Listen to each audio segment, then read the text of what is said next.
Hi കൂട്ടുകാരെ, timeless travel healthy life സ്റ്റൈലിലേക്ക് സ്വാഗതം. വീണ്ടും ഞങ്ങളൊരു പാചക വീഡിയോ ആണ്. നമ്മൾ എന്താ ചെയ്യാൻ ഉദ്ദേശിക്കുന്നതെന്ന് ഞാൻ നിങ്ങൾക്ക് പറഞ്ഞുതരാം. അതായത് ബാദുഷ എന്ന് പറഞ്ഞൊരു സ്വീറ്റാണ് ഉണ്ടാക്കാൻ പോകുന്നത്.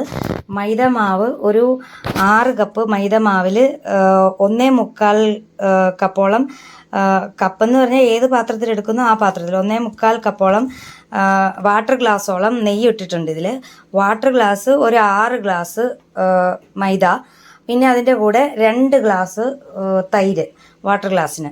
ഇനി നമ്മൾ പഞ്ചസാര പാനിയാണ് ഉണ്ടാക്കാൻ പോകുന്നത്. പഞ്ചസാരയ്ക്ക് കണക്കൊന്നുമില്ല, നമുക്ക് ആവശ്യമുള്ള പഞ്ചസാര പാനിയാക്കണം. അപ്പോൾ നമുക്ക് അതിലേക്ക് പോകാം. കൂട്ടുകാരെ, നമ്മളുടെ പഞ്ചസാര പാനി തയ്യാറാക്കിക്കൊണ്ടിരിക്കുകയാണ്. അപ്പോഴത്തേക്ക് ഞാനിവിടെ എണ്ണ ഓൺ ചെയ്യാം. നമ്മൾ എണ്ണ ഓൺ ചെയ്ത് ഇതിനെ കത്തിച്ച് ഇതൊന്ന് ചൂടായി വരുമ്പോഴത്തേക്കും നമ്മൾ എന്താ ചെയ്യേണ്ടതെന്ന് വെച്ച് കഴിഞ്ഞാൽ, അമ്മമ്മ ഹായ് പറയൂ. ഹായ്. ഇതാ നമ്മൾ ഈ കുഴച്ച് വെച്ച മാവിനെ ഇതാ ഇങ്ങനെ ഉരുളകളാക്കി പ്ലേറ്റിൽ വെക്കുകയാണ്. ഇത് ഇനി നമ്മൾ എണ്ണയിൽ വറുത്ത് കോരും.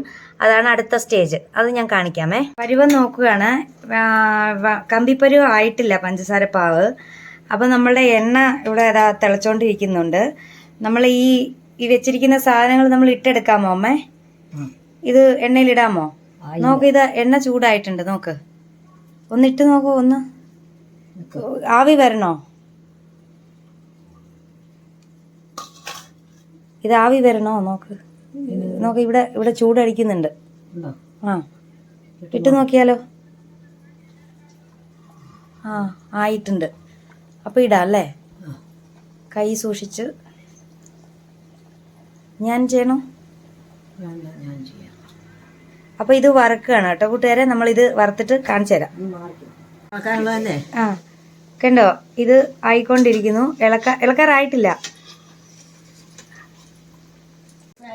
പഞ്ചസാര പാനിയിൽ കിടന്ന് കുളിച്ച് തോർത്തി നമ്മൾ ഈ പ്ലേറ്റിലേക്ക് ഇതിനെ മാറ്റും കേട്ടോ കൂട്ടുകാരെ. എന്നിട്ട് ഞാൻ നിങ്ങളെ കാണിച്ചു തരാമേ. അമ്മേ, നമ്മള് ഇത് എടുത്തു വെക്കാറായോ അമ്മേ? ഇല്ല, ഇതെല്ലാം ഈ ഇത് കിടന്ന് ജീരയിൽ കിടന്ന് നല്ലപോലെ കുളിച്ച് മേല് തേച്ച് കുളിച്ച് തല തോർത്തി എന്നിട്ട് ഇവിടെ വെക്കാൻ പറ്റുള്ളൂ.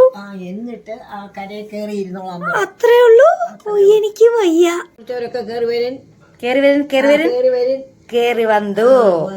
അതുപോലെ വന്ന് മെല്ലെ മെല്ലെ മെല്ലെ മെല്ലെ ചാടി വീഴണ്ട. മെല്ലെ. ഇത്ര നേരം പൊളച്ചല്ലോ.